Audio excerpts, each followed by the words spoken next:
Olá, querido líder, querida líder, você que é supervisor, você que é líder de célula, você que é pastor de rede, líder em treinamento, discípulos, aqueles que visitam a nossa célula. Esse é mais um estudo de nossas células. Essa ferramenta é importante para que no decorrer da semana você possa utilizá-la aí na sua célula, a fim de que seja algo para nortear o seu estudo, que seja a bênção aí, um facilitador para você. Então, no estudo de hoje, o pastor Léo pregou no último domingo, no culto das 19 horas, a mensagem intitulada Uma Vida Verdadeiramente Poderosa. Essa mensagem, ele usou o texto de Provérbios, no capítulo 31, versos 10 e 30. Então, foi uma data peculiar para que o Léo falasse um pouco sobre as mulheres, já que no último dia 8 de março nós celebramos mundialmente o Dia Internacional da Mulher. Então, quando celebramos datas como essas, o Léo colocou a seguinte frase: livros de sabedoria, como é o caso de Provérbios, nos remetem ao fato de como a vida é frágil, sofredora, passageira e oscilante. Mas, acima de tudo, a nossa vida é apaixonante. Então, nesse estudo, irmãos e irmãs, de forma especial a você, mulher, nós vamos enfatizar algumas questões aqui que fazem com que a nossa vida seja uma vida verdadeiramente poderosa. O primeiro ponto abordado pelo pastor Léo no seu sermão é o seguinte: o poder do silêncio. Então ele disse o seguinte: a vida moderna tem tentado empoderar as mulheres, ou seja, dar voz a elas. Sabendo que o poder verdadeiro reside em Deus, comente. Maria, porém, guardava todas essas palavras, meditando-as no coração. Esse termo empoderada, irmãos, tem sido muito usado na modernidade aí, nessas lives. Ontem mesmo, quando subia no elevador do meu prédio, uma moça entrou no elevador com uma camisa que tinha o seguinte dizer: lute como uma garota. Então é muito comum nos dias atuais nós encontrarmos mulheres, jovens, adolescentes, mulheres às vezes até mais em idade mais tenra ou mais velha, elas têm essa militância, vamos dizer assim. Então, o mundo moderno tem feito com que algumas de nossas mulheres militem por causas como essa, porque subentendem-se que a mulher não tem voz na nossa sociedade. Então, esse verdadeiro empoderamento, como já falamos aqui, é um empoderamento que vem de Deus. Então, nós queríamos que você abordasse nessa pergunta com o seu líder a distinção que há entre o que se é pregado na modernidade e aquilo que Maria vivenciou como uma mulher de Deus que ela era. Veja que algumas querem lutar por seus direitos, não que isso seja errado, né? As pessoas devem lutar por aquilo que julgam que sejam prudentes. Mas o verdadeiro valor para uma mulher cristã são os valores pautados nas verdades do Evangelho.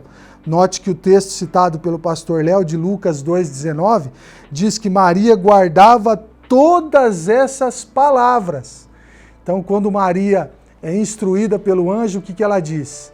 Eis-me aqui, Senhor, cumpra-se em mim o teu querer. Então, às vezes, não é somente a sua vontade, mulher, você que me ouve, é a vontade de Deus para a sua vida, que é soberana e que é eterna. Então, eu queria que você abordasse essa diferença entre o que o mundo entende que seja bom e o que Deus entende através de sua palavra que seja bom. Isso na primeira pergunta. Na segunda, a primeira falou do poder do silêncio, a segunda, o poder de uma vida interior tratada. Não são as vozes do mundo, como nós já mencionamos, mas a voz de Deus é que precisa ser ouvida. Então, o texto diz o seguinte, a pergunta: um coração guardado em Deus vive a plenitude da alegria e do contentamento e aspira às fontes para a verdadeira vida, conforme Provérbios 4:22, ele diz o seguinte: leia esse texto e responda: como está o seu coração? Guardado?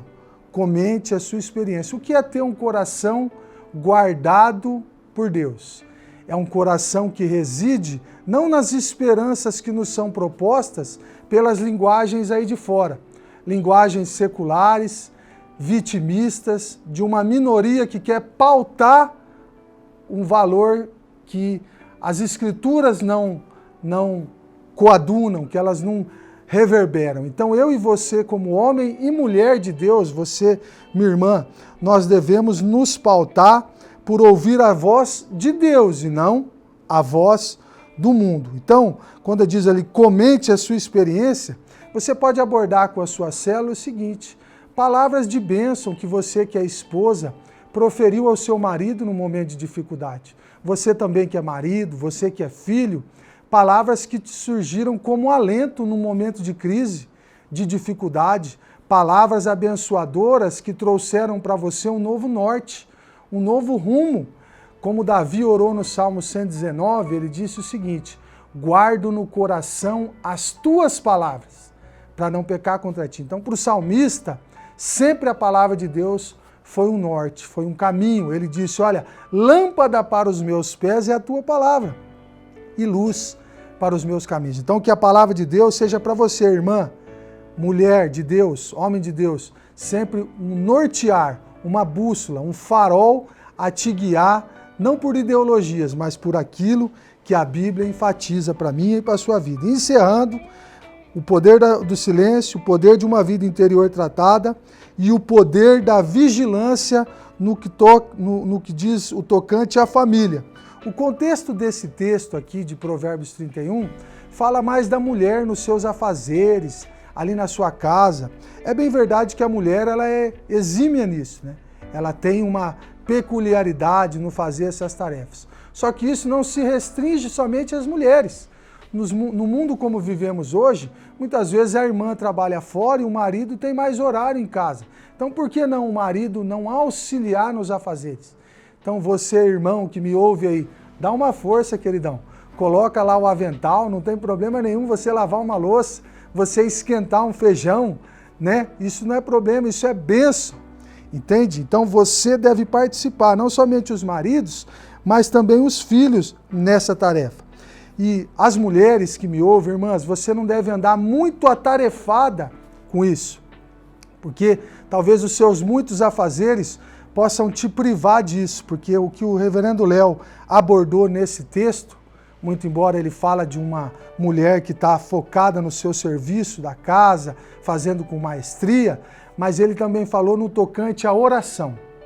Os seus muitos afazeres podem privar você de uma vida de oração, de uma vida de comunhão, de uma vida de intercessão por Deus, pelos seus filhos, por seu marido e por sua casa. Então eu quero ressaltar nesse último ponto aqui e deixar para que vocês possam debater qual que é a importância da vida de oração, da leitura da palavra na vida da mulher cristã, do marido cristão, da família.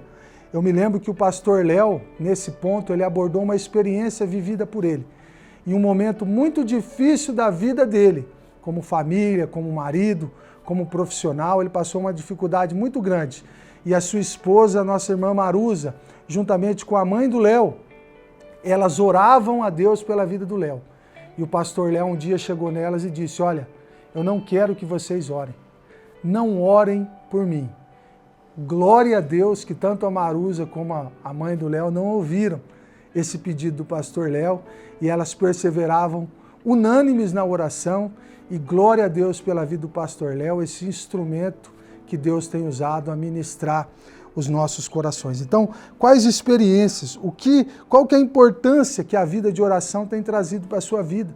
Compartilhe experiências na sua célula, da leitura da palavra de Deus. Nós estamos vivendo aí a leitura do Pentateuco. O que isso tem somado na sua vida? O que isso tem trazido para o teu coração? O que de bem você tem feito, espalhado essa mensagem, propagado, né? Combatido ideologias que o mundo costuma querer colocar nas nossas mentes de forma evangelística, de forma amorosa, trazendo às pessoas um norte de amor dentro da palavra de Deus. Irmãos, então é isso.